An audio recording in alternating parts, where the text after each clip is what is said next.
Un saludo, queridos amigos. Bien, el día de hoy vamos a hacer un repaso a lo que es la raíz del cuello. Cuando vemos a la raíz del cuello hay que recordar siempre, primero que nada, a las arterias. Recordemos de que la carótida ascendente tenemos el callado aórtico y la aorta descendente. Y del arco aórtico nace la arteria brachiocefálica, donde se origina la carótida común derecha y la arteria subclavia derecha. Mientras tanto que la segunda rama del arco aórtico tendremos a la carótida común izquierda y finalmente a la arteria subclavia izquierda. Siendo que la arteria subclavia se divide en tres porciones, pero el músculo escaleno anterior en primera y segunda y tercera porción. Siendo las ramas de la primera porción la arteria vertebral, la arteria torácica interna y el tronco tirocervical, de donde emerge la arteria tiroidea inferior, la arteria cervical ascendente, la arteria cervical transversa y la arteria supraescapular. Mientras que de la segunda porción tenemos al tronco costo cervical, de donde nace la arteria cervical profunda y la arteria intercostal superior. Y la rama de la tercera porción sería la arteria dorsal de la escápula. Nunca tienen que olvidarse que la arteria cervical superficial es una variante anatómica que es cuando nace la cervical transversa de la tercera porción. Cuando no hay la cervical transversa del tronco tirocervical y más bien nace de la tercera porción, se denomina entonces arteria cervical superficial.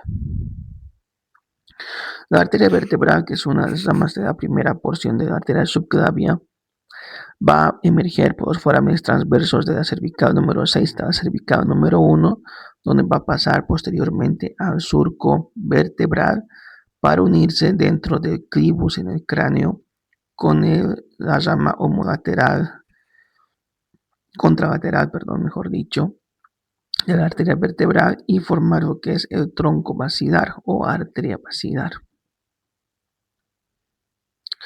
Cuando hablamos de las venas de la raíz del cuello, hay que recordar a la vena yugular anterior.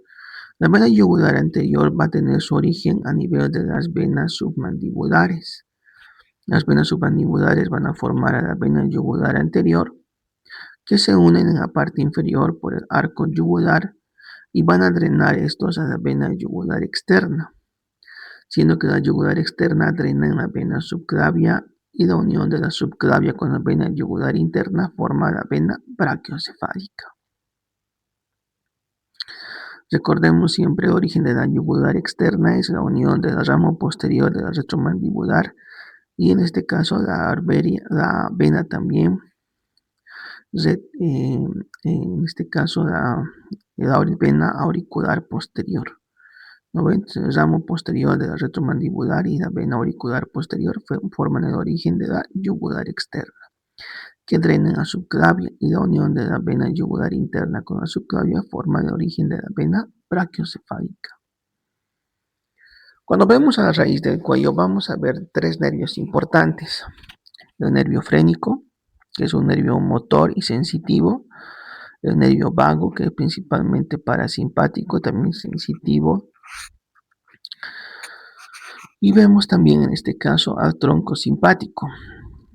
Primero que nada, viendo al vago, el nervio vago va a ser, en este caso, va a dar origen al nervio laringio recurrente. En caso del lado derecho, va a ser su giro, el nervio laringio recurrente va a ser su giro alrededor de la arteria subclavia, subiendo para inervar los músculos de la laringe. También en el lado izquierdo va a ser su giro, pero va a ser el giro alrededor del callado aórtico. El nervio frénico, recordemos que nace de los ramos anteriores de la cervical número 3, cervical número 4 y cervical número 5, siendo motor del diafragma y sensitivo del pericardio. Bien, algo nuevo que vamos a ir avanzando en esta parte son los troncos simpáticos cervicales. Recordemos que los troncos simpáticos cervicales son tres: el ganglio cervical superior, el ganglio cervical medio y el ganglio cervical inferior, siendo que el ganglio cervical superior se forma por unión de la cervical número 1 y cervical número 2, y estos van a formar el plexo carotidio, que va a ser la inervación simpática de la cabeza. Además, también de aquí va a dar origen al nervio cardíaco superior, que va a formar posteriormente el plexo esplácnico cardiopulmonar. El ganglio cervical medio es el más inconstante de todos. Cuando existe es rama de C5 y C6 y puede formar el nervio cardíaco medio, que también va a formar parte del plexo esplácnico cardiopulmonar. Y finalmente vemos al ganglio cervical inferior, que está formado en el 80% de las personas con la cervical número 7 y cervical número 8 y la torácica número 1. Entonces, cuando está unido con el primer nervio espina, en este caso torácico, se va a llamar el ganglio estrellado.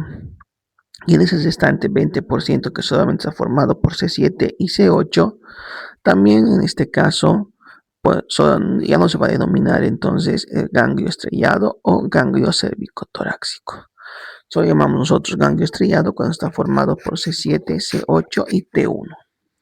Y este ganglio cervical inferior va a dar origen al nervio cardíaco inferior, que recordemos que va a formar el plexo cardíaco profundo.